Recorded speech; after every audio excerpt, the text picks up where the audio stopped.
First of all, thank you guys for being here, and thank you for the interview.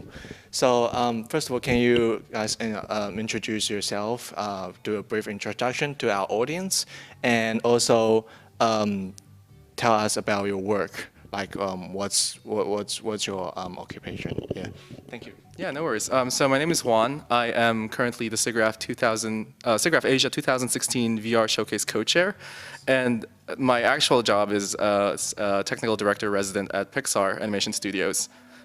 Yeah. Okay, thank you. What about you, Nathan? My name is Nathan Harling, and I work at Disney Interactive as a mobile game designer. Yeah, okay. So, Juan, can I call you John? Is Juan? Yeah. Sorry. So, so you are a VR co-chair for this year, Siggraph Asia. So, you've seen a lot of VR work. What do you like? What do you see out of the VR in this age, like the VR age? Yeah, that's a really good question. So I think 2016 is in many ways a banner year for VR. We're seeing virtual reality as both a consumer product and a realized applicable tool in the mainstream where you can utilize it for very different things. Like, for example, in the showcase, we have Rectify, which is like a vision correcting system in VR. We have training tools for post-stroke therapy, as well as art performances that are available in the space. And so in a lot of ways, there are a lot of things that VR can do, and this is the year that we're seeing that actually first, potential. Yeah. Right. So, thank you for the answer. So, we're wondering, like, you've been in the industry for quite a while. So, what make you want to go into this industry in the first place? Same with you, Nathan. Like, what draws you guys into this this digital industry?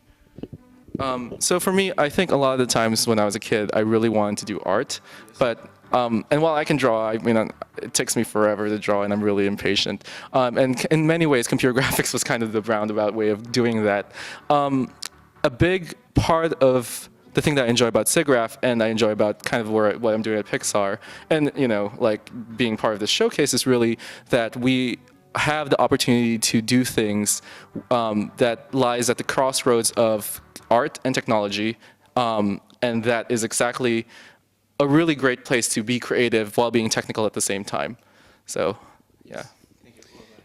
Yes, I would agree with all of that. And I think in addition to that, what is very compelling about VR and also AR is we're getting into a space now where that technology is inexpensive enough that we're getting these consumer applications, and we're sort of coming around in using older techniques in newer ways.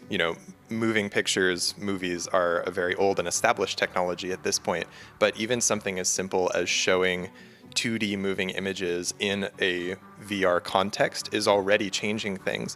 But in addition to that, now we're introducing technologies like stereoscopic, 3D, as well as interactive VR pieces. And this is something completely new. It's using technology to do things that have just never been possible before. Yeah, and that's kind of the cool thing about technology, right? Is it allows you to look at a lot of things from a different lens. And so when VR came out, it's more like, it allows us to look at things like, oh, how does this apply to film techniques? How does it apply to gaming? And that is really the exciting part of the narrative, is like seeing where that could take off. Right. Yeah. So currently, there's no right way of, like, I heard a lot of speakers saying there's no right way of doing VR content right now. Is that correct? Like, is there a correct way of doing VR content, or a good way of presenting it? I think that's a really fascinating question, and I would err on the side of saying that there isn't necessarily a defined way for it, just because we're kind of like, while we're not necessarily, I would say, on the frontier of VR technology, since the technology has existed for a while, we are at the frontier of finding out how we can apply it to things. And that in itself is just a broad question. I suppose in the future we will find a way to do stuff, but that's not where we're at right now, I think. And that's exciting, I would say. Yeah, definitely. Probably the only thing that you could certainly agree on across platforms is the very basic research of things like how to avoid motion sickness. Yes. That's one of the big questions. So I was wondering, the motion sickness has been really big deal. So a lot of people feel sick after playing for a short term. Even like there's been a research being done. So after 5 minutes, the players starting to get a bit dizzy. Like some average player, some of the players are getting really dizzy from it.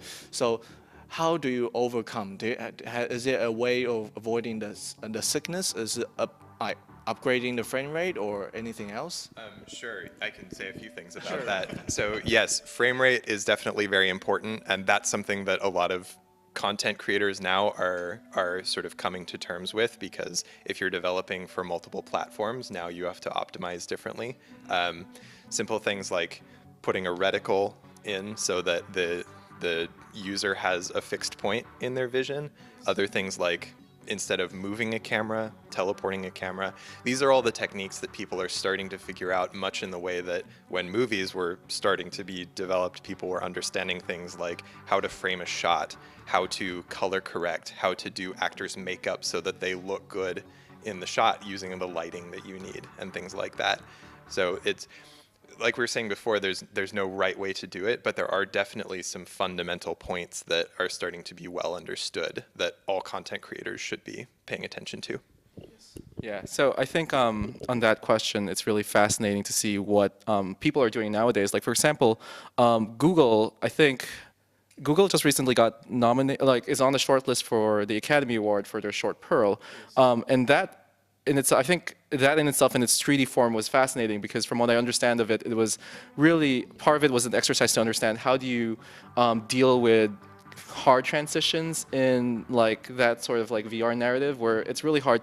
And what I mean by that is, like, it's really hard to kind of like just cut the scene in the middle of like an immersive experience, because that would be very disconcerting.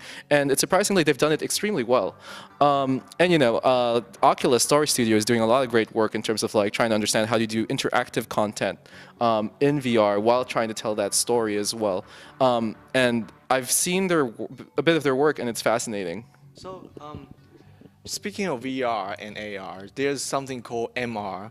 Like, you guys probably heard of Magic Leap. So, what do you think of the technology for Magic Leap and for the MR in the future? So, which one will be the most advanced and which one will be most popular in your own opinion? That's a really good question. I think like AR and MR, they're very exciting technologies. I think in some ways they have similar but very distinct potentials that VR doesn't have. And so when you consider the fact that we can actually visualize the space in front of us, like for example, I think like in Siggraph 2016's Real-Time Live, which is a showcase of like real-time technologies, they did showcase like their AR pre-visualization of the Avengers Civil War set. And that was very exciting to see. Now, a lot of times, like I've noticed, from what I've noticed, is a lot of these technologies sometimes are built around entertainment, but there are like there are broader applications. And from the get-go, there's a lot of things that like AR and MR have, and I think there are projects like coloring, like digital AR coloring books that are available, that are not yet available, but are being prototyped, that kind of like realize that potential. Yeah, and I think it's still kind of early to say, because with these new technologies, sometimes it's very surprising what actually gets developed. But definitely AR, MR, and VR, they have a lot of overlap, but there's certainly differences between them, strengths, weaknesses, and so we'll start to see more applications between entertainment, industrial. You know, I think sort of the fantasy for a long time is, for example, you have a mechanic working on an engine, and they have their readout in their field of view, so that they can understand schematics. It's the Minority Report effect. Yes. Yes. Yeah, exactly. Yeah. So I think sometimes it comes down to very specific applications of just deciding which one is best, but they are all going to distinguish themselves. Yeah, I think ultimately the coolest thing about it is that they all kind of tell, they're all part of a broad narrative of the convergence of digital technology with our physical reality, right? Like, we're seeing immersive experiences both in a digital sense and also kind of like in a transitional real, like mixed reality sense. Yes. And that's really the exciting thing about it. We're getting to that point where a lot of the stuff that we see kind of like in sci-fi is kind of real, and that's kind of cool. Thank you. So So for people like for the student in Taiwan, if they wish to be in your department, how can they apply for it? I mean, what do they have to learn and what kind of skill they need to gain? Is it possible to talk about it? Um, this one for my studio specifically, I don't think there's a way Okay. for that, unfortunately. no worries. Yeah, I'm sorry. For Pixar, it is. It's ultimately the thing about Pixar is that we're always looking for like top talent, and that could be anywhere. I would imagine like there is some differences between an international student and a local, a domestic United States citizen, and that I'm not familiar with that. But I don't foresee it as necessarily an obstacle to success or to realizing that you can get to Pixar. It's just a different route. Yeah. Oh yeah, sorry. I should clarify that the studio that I am a part of in Disney is just one very small part, and so there are other areas, but anyone who's interested in that would need to do their own independent research. I just couldn't provide any advice for that. Thank you. Sure. I think that's about it for the questions. So thank you guys for the interview. Thank you.